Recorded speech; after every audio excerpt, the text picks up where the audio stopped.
میں مشاعروں کی تفصیلات مضامین اردو سے متعلق بیانات ہوتے تھے. ہر 2 مہینوں کا ایک رجسٹر ہوتا تھا. اس طرح ان کے پاس کئی رجسٹر جمع ہو گئے. جب کبھی کسی کو ضرورت پڑتی وہ تاریخ کے حساب سے فوراً نکال کر پیش کر دیتے تھے. یہ ریکارڈ رکھنا بھی ایک کارنامہ ہے. ان میں کئی صلاحیتیں موجود تھیں جن کا احاطہ کرنا مشکل ہے. یوسف بھائی وقت کے بڑے پابند تھے. جس کسی سے وعدہ کرتے وقت پر پہنچ جاتے. شادی بیاہ ہو، مشاعرہ یا کوئی جلسہ، وقت پر حاضر رہتے. بس کمزوری یہ تھی کہ وہ زیادہ انتظار نہیں کر سکتے تھے. جہاں کہیں دیر ہو تو صاحب خانہ سے مل کر اجازت حاصل کر لیتے. حتیٰ کہ بینک اکاؤنٹ سے بھی رقم نکالنا ہوتا تو لائن دیکھ کر واپس ہو جاتے. بعد میں کسی سے منگوا لیتے. کسی سے بھی کچھ کام لیتے تو فوراً معاہدے کے طور پر کچھ نہ کچھ دے دیتے. میں اردو اکیڈمی سے وابستہ رہا ہوں. جانا آنا ہوتا رہتا ہے. پھر بھی اگر انہیں چھوٹا سا بھی کام اکیڈمی کا ہوتا تو بطور سواری خرچ کم از کم 100 روپے میری جیب میں ڈال دیتے.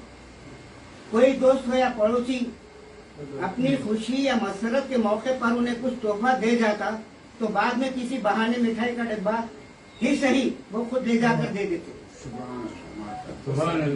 وہ ہر کسی کو خوش دیکھنا چاہتے تھے. یہ بات ان کی سرشت میں تھی.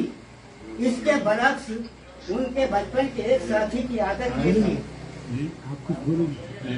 کہ وہ کسی کو بھی پریشان کر کے یا تکلیف پہنچا کر خوش ہوتے تھے.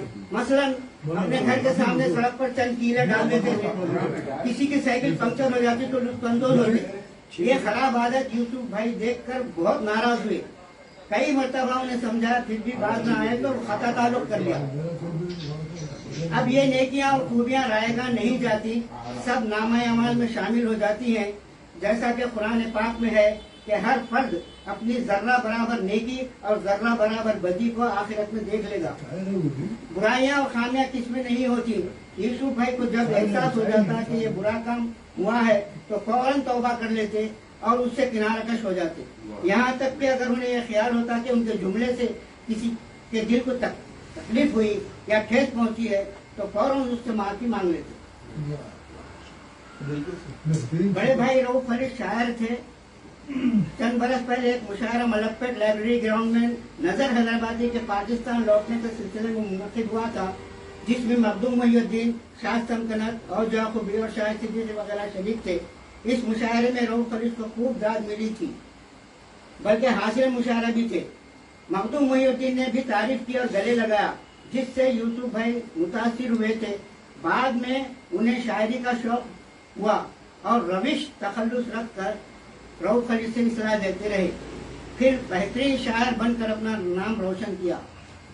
انہوں نے عروض پر بھی محنت کی. ان کا کہنا تھا کہ شاعری کا علم دراصل قدرتی عطیہ ہوتا ہے.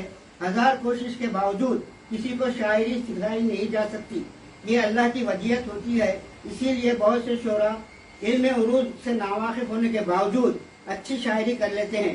البتہ عروض کے ماہر ہوں تو درست اوزان اور بحروں کے سبب شاعری اعلیٰ درجے کی ہو جاتی ہے. یوسف رویش بھی ماہر عروض تھے. نعتیہ کلام میں نکھار اس طرح پیدا ہوا کہ وہ اعظم پورے میں مولانا سیف اللہ رحمانی کے مواعظ میں شرکت کرتے تھے. انہیں رباعیات اور قطعات میں بہت دلچسپی تھی. زود گوئی اتنی تھی کہ جب کسی کی تہنیت لکھنی ہو تو 15 منٹ کے اندر خطاب لکھ دیتے تھے. پھر اسے فریم کروا کر صاحب تہنیت کو اعزاز کے ساتھ پیش کرتے. کسی بھی معاملے میں وہ جنون کی حد تک چلے جاتے تھے. کسی نے کہا ہے تجھ کو جانا ہے اگر شمس و قمر کے آگے، تجھ کو جانا ہے اگر شمس و قمر کے آگے، تھام لے ہاتھ جنوں کا در و دیوار نہ دیکھ. دنیا داری اور حرص و ہوس سے وہ بہت دور تھے. جتنا حق ہوتا قبول کر لیتے. دوسروں کے مال پر ہرگز نظر نہ رہتی. جتنا مل گیا اللہ کا شکر کرتے. جائیداد میں حصے کے لیے کبھی اصرار نہیں کیے. ان کے گزر جانے کا صدمہ شاید ہمیشہ رہے گا. ایسا معلوم ہوتا ہے کہ وہ اب بھی ہم میں ہیں. ان کی زندگی سے ہمیں بہت کچھ ملا ہے. ان کے انتقال پر دوحہ قطر سے مظفر نایاب نے محترم یوسف کے لیے کہا ہے، محترم یوسف رویش ایک کوہنا مشق سخنور تھے. خصوصاً تہنیتی کلام کے حوالے سے ان کا نام بہت معروف ہے. خط تاریخ بھی روانہ کی ہے.